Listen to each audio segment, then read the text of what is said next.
শুরু হতে যাচ্ছে ক্রিকেটের এল ক্লাসিকো খ্যাত the greatest rivalry India versus Pakistan. তো আসুন আমরা কথা বলে দেখি কোন দল আসলে এগিয়ে থাকবে আর কোন দল থাকবে পিছিয়ে, কেন পিছিয়ে থাকবে, কেন এগিয়ে থাকবে। শুরুতে আমরা যদি ভারতের দিকে তাকাই, ভারতের পেস অ্যাটাকের বোলিংয়ের দিক দিয়ে আমরা দেখতে পাই মোহাম্মদ শামি, হর্ষিত রানা এবং আর্শদীপ সিং, হার্দিক পান্ডিয়া। আর স্পিনে আছে জাদেজা, অক্ষর প্যাটেল, কুলদীপ যাদব, ওয়াশিংটন সুন্দর আর বরুণ চক্রবর্তী। তবে 5 জন স্পিনার খেলাবে না ভারত, সর্বোচ্চ 3 জন স্পিনার খেলাবে, যেই 3 জন বাংলাদেশের সাথে খেলছিল, দুর্দান্ত ভালো করছিল। জাদেজা পরীক্ষিত স্পিনার সাথে ব্যাটিং আছে, অক্ষর প্যাটেল পরীক্ষিত স্পিনার সাথে ব্যাটিং আছে, কুলদীপ যাদব অন্য রকমের স্পিনার যে নাকি গুগলি ডালতে পারে।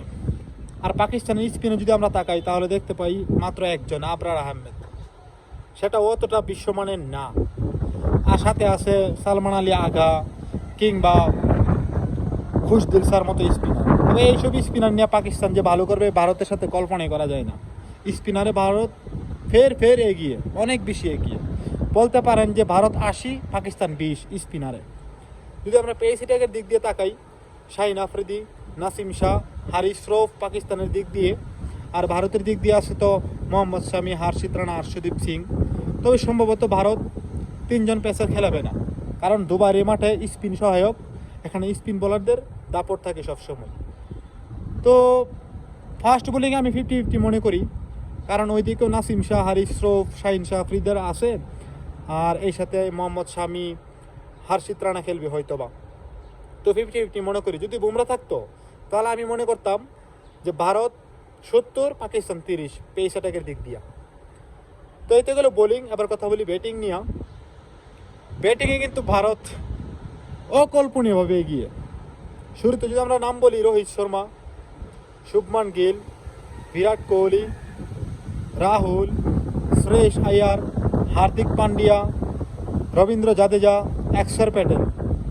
8 জন ব্যাটসম্যান আছে, প্রপার ব্যাটসম্যান, যারা কিনা একাই ম্যাচ জিতাতে পারে এবং সবাই ফর্মে আছে। বিরাট কোহলি হয়তো বা একটু ফর্মে নাই, তবে বিরাট কোহলির ফর্মে ফিরতে বেশিক্ষণ সময় লাগে না, যেহেতু প্রতিপক্ষ পাকিস্তান মানেই বিরাট কোহলি দাঁড়ায় যায় বারবার। তো এই ম্যাচে হয়তো বা তাই হবে। পাকিস্তানকে দেখলেই বিরাট কোহলি যেমন কেমন একটা আগুন হয়ে যায় আর কি। আর রোহিত শর্মার কাজ তো সবাই জানেনি, 20 বলে আসবে, 40 করে চলে যাবে, এটাই তার কাজ।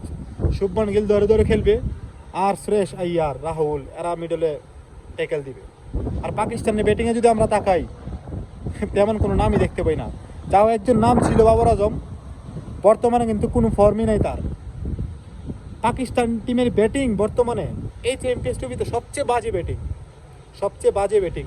যাও একজন ছিল ফখর জামান, বিশ্বমানের, যা নাকি ভারতের সাথে টক্কর দিতে পারতো, সেও বর্তমানে ইনজুরি নাই, তার পরিবর্তে দলে আসছে ইনজামামুল হক। তবে ইনজামামুল হক যে দলে আইসেই ভালো করবে এমনটা বলার কোনো সুযোগ নাই। তো আমি সব কিছু বিবেচনায় মনে করি ভারতের ব্যাটিংও 80%, পাকিস্তানের ব্যাটিং 20%। সব দিক দিয়ে পাকিস্তান পিছিয়ে আছে এই ম্যাচে। তো আমার মনে হয় এটা আসলে রাইভেলারি হবে না, ভারত খুব সহজ জয় পাবে।